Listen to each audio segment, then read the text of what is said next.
तुम राम कहो वो रहीम कहे, दोनों की गरज अल्लाह से है। तुम दीन कहो वो धर्म कहे, मनसा तो उसी की राह से है।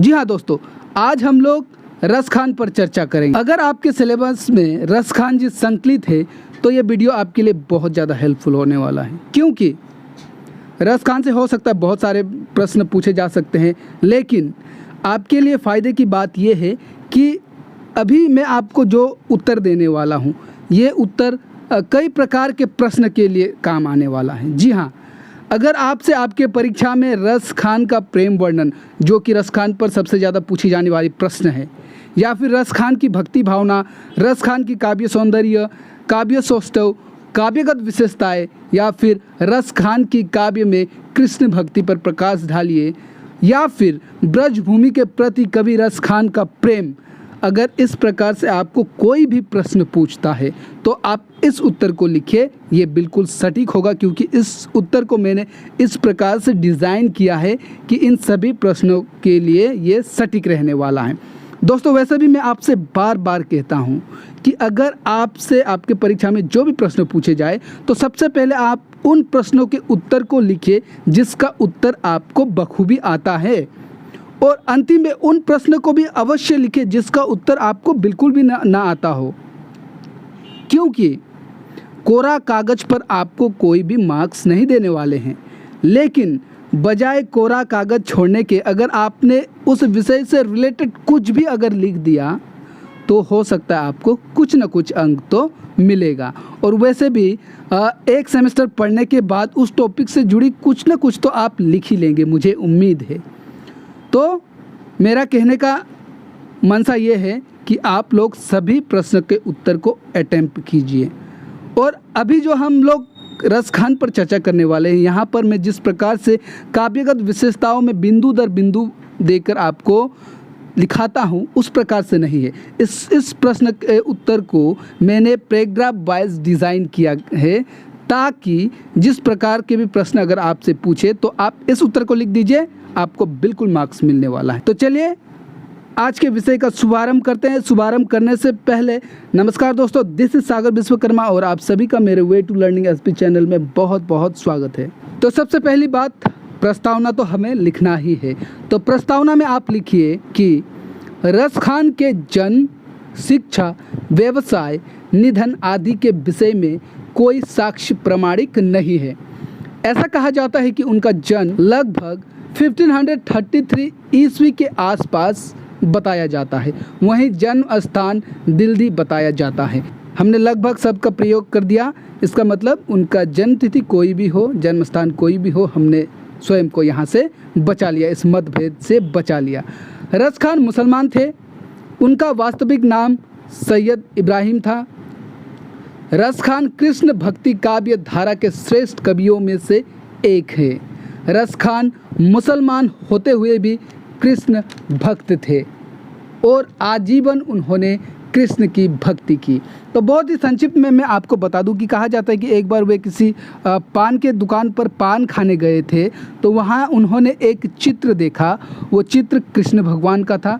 वे बालक थे, तो देखा तो सर पर मुकुट है, ठीक है, कानों में कुंडलियां हैं, तो मतलब राजकुमार लग रहे थे, लेकिन पैरों में पादुकून नहीं था, अर्थात कि पैरों में चप्पल नहीं था। तो उस पान वाले से उन्होंने पूछा कि ये बालक, ये राजकुमार कौन है जो दिख तो अमीर रहा है लेकिन इनके पैरों में चप्पल ही नहीं है। तो दुकानदार ने उससे कहा कि इतने ही चिंता है तो वृंदावन चले जाओ और उनको पादुकून पहनाओ। तो कहा जाता है कि कृष्ण की खोज में वे वृंदावन को निकल पड़े और इसी से उनका कृष्ण के प्रति लगाव हो गया। कृष्ण की गाथाएं सुनने लगे और कहा जाता है कि वृंदावन में जब पहुंचकर वे एक मंदिर पर पहुंचे, तो जब वहां वे प्रवेश करना चाहते थे तो वहां के लोगों ने उनको मुसलमान कह के मंदिरों में प्रवेश करने नहीं दिया। तो कहा जाता है कि कृष्ण भगवान ने स्वयं उनको दर्शन भी दिया है।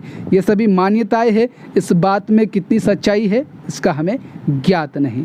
फिर रस खान के गुरु के विषय में बताया जाता है कि विठलनाथ उनके गुरु थे जो वल्लभ संप्रदाय से ताल्लुक़ रखते थे। यह भी कहा जाता है कि तुलसीदास द्वारा रचित रामचरित्र मानस की कथा सर्वप्रथम रस खान ने सुना था। रस खान मथुरा ब्रज भूमि के में रहकर कृष्ण की भक्ति किया करते थे। रस खान की रचनाओं की बात करें तो सुजान रस खान, प्रेम वाटिका, दान लीला, अष्टयाम इनकी रचनाएं हैं। कहा जाता है कि इनकी मृत्यु जो है लगभग 1628 में वृंदावन में हुई और आज भी गोकुल में उनकी समाधि स्थित है, जिनके दर्शन के लिए भक्तगण आज भी जाया करते हैं। अब आगे रस खान की काव्यगत विशेषताएं विस्तार पूर्वक उदाहरण सहित निम्नलिखित है।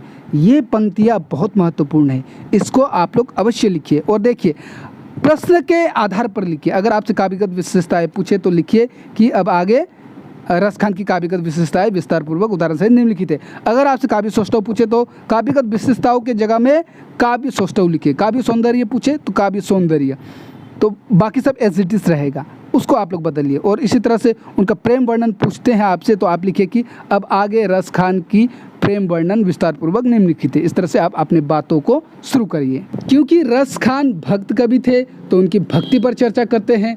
रस खान कृष्ण भक्त थे। अगर हिंदी साहित्य जगत में कृष्ण भक्त कवियों में सूरदास और मीराबाई के नाम के बाद में कोई नाम बहुत ही गर्व के साथ में लिया जाता है तो वो रस खान जी का है। रस खान सच में रस की खान थे। उन्होंने आजीवन बिल्कुल श्रद्धा के साथ में निस्वार्थ भाव से कृष्ण की आराधना की, कृष्ण की भक्ति की। कृष्ण भक्ति के लिए वे सारा सुख साम्राज्य तक त्यागने को तैयार हैं। इस बात को उदाहरण सहित हम देख सकते हैं कि या लकुटी अरु कामरिया पर राज तीहूँ पुर को तजी जारो, आठहूँ सिद्धि नौ निधि को सुख नंद की गाय चराई बिसराऊं, रस खान कबो इन आखिन सो ब्रज के बन बाग तड़ाग निहारो, कोटिक एकल धोत के धाम करिल के कुंजन ऊपर बारो। ठीक है, तो देखिए वो यहाँ पर वे किस तरह से त्याग की बात कर रहे हैं कृष्ण की एक झलक के लिए। ठीक है, फिर आगे कंटिन्यू कीजिए कि कृष्ण भक्त के अन्य कवियों की भांति ही रस खान ने कृष्ण के लीलाओं का मनोहर वर्णन किया है। इस बात के उदाहरण हम उनकी कवित्व सवैया दोहा में देख सकते हैं।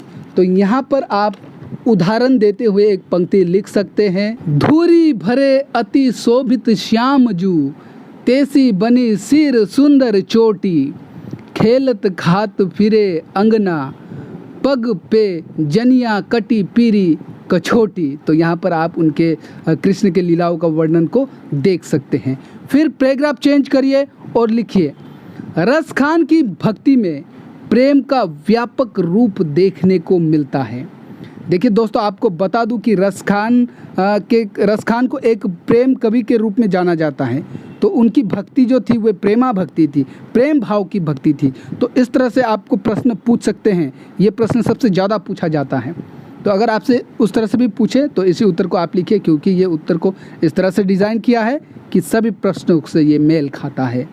उनका मानना था कि प्रेमानुभूति से ही आनंद का अनुभव होता है। ज्ञान, क्रम, उपासना सब अहंकार का मूल है। बिना प्रेम के दृढ़ निश्चय नहीं होता। उनके द्वारा रचित प्रेम वाटिका में हम प्रेम की परिभाषा, पहचान, प्रेम का प्रभाव, प्रेम साधना आदि को देख सकते हैं। तो इस बात पर आप उदाहरण लिखिए कि दंपत्ति सुख अरु विषय रस, पूजा निष्ठा ध्यान, इतने परे बखानिए शुद्ध प्रेम रस खान। इस उदाहरण के बाद में अपने बात को कंटिन्यू करते हुए लिखिए कि मधुर्य भाव की भक्ति। ठीक है, हम ऐसा कह सकते हैं कि रस खान की भक्ति मधुर्य भाव की भक्ति थी। उन्होंने हरि को ही प्रेम का स्वरूप माना है। अतः प्रेम और निस्वार्थ भक्ति से ही वे प्रभु को पाया जा सकता है। ऐसा कौन कहते थे? रस खान जी का मानना था। रस खान जी कहते थे। तो उदाहरण लिखिए कि रसमय स्वाभाविक, बिना स्वार्थ अचल महान, सदा एक रस शुद्ध सोई प्रेम आहे रस Khan. Like, subscribe, share, comment करना मत भूलिएगा। लाइक को अवश्य करिए क्योंकि वीडियो के भावनाओं में मत खो जाइए। लाइक का बटन अवश्य दबाइए। मुझे उम्मीद है, मुझे आशा है कि अब तक आपने मेरे चैनल को सब्सक्राइब कर ही दिया होगा।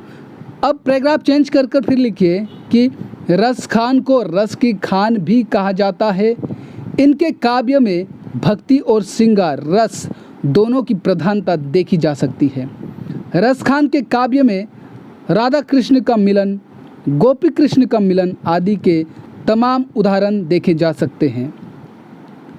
तो उदाहरण सहित आप एक पंक्तियों को लिखिए कि सोई हुती पिय की छतिया लागी बाल प्रवीण महामुद मौन, केस खुले छहरे बहरे फहरे छवि देखन मन अमाने। फिर आगे कंटिन्यू करिए। रस खान के पदों में कृष्ण के अलावा और कई देवी देवताओं का जिक्र भी हमें देखने को मिलता है, जैसे शिव भगवान का जिक्र हमें देखने को मिलता है, गंगा जी का जिक्र देखने को मिलता है। इस तरह से कई देवी देवताओं का जिक्र हमें देखने को मिलता है। रस खान की अनुरक्ति न केवल कृष्ण के प्रति प्रकट हुई अपितु कृष्ण भूमि के प्रति भी उनका अनय अनुराग व्यक्त हुआ है। वे जिस प्रकार से कृष्ण से प्रेम करते थे, कृष्ण की आराधना करते थे, उसी प्रकार से कृष्ण जहाँ बसते थे गोकुल मथुरा से, वे बहुत ज़्यादा वृंदावन से बहुत ज़्यादा प्रेम करते थे। और ये बात उनकी पंक्तियों द्वारा आप देख सकते हैं। मानुष हो तो वही रस खान बसो मिली गोकुल गांव के ग्वारन, जो पशु हो तो कहाँ बसु मेरा चरो, नित नंद की धेनु मंझारन, पाहन हो तो वही गिरी को जो धरो कर छत्र पुरंदर कारण, जो खग हो तो बसरो करो मिली कालंदी कुल कंदम्ब की डारन। तो यहाँ वे बता रहे हैं कि अगर मनुष्य का जन्म मुझे मिलता है तो गोकुल गांव में मिले, पशु का जन्म मिलता है तो भी वहाँ मिले जहाँ पर कृष्ण गायों को चराया करते थे। उसी तरह से पक्षी हो तो वहाँ मिले, पत्थर का रूप में मेरा जन्म हो तो मैं उस पहाड़ का पत्थर बनूं जिस पहाड़ को कृष्ण ने उठाया था अपने उंगलियों में। ठीक है, अर्थात हम ऐसा कह सकते हैं कि रस खान के काव्य में भक्ति, प्रेम, श्रृंगार और सौंदर्य का अनुपम मेल है। उसी के साथ साथ रूप माधुरी, ब्रज महिमा, राधा कृष्ण की प्रेम लीलाओं का वर्णन आदि का मनोहर वर्णन हमें उनकी काव्य में देखने को मिलता है। रस खान के विषय में भरतेंदु हरिश्चंद्र जी लिखते हैं कि इन मुसलमान हरिजन पर कोटिन हिंदू बारिये। रस खान, अब हम लोग रस खान की कला पक्ष पर बात करते हैं। रस खान की कला पक्ष की बात करें तो इन्होंने अपने काव्य में कवित्व, सवैया तथा दोहा का प्रयोग किया। रस की बात करें तो ये रस की खान तो माने ही जाते हैं।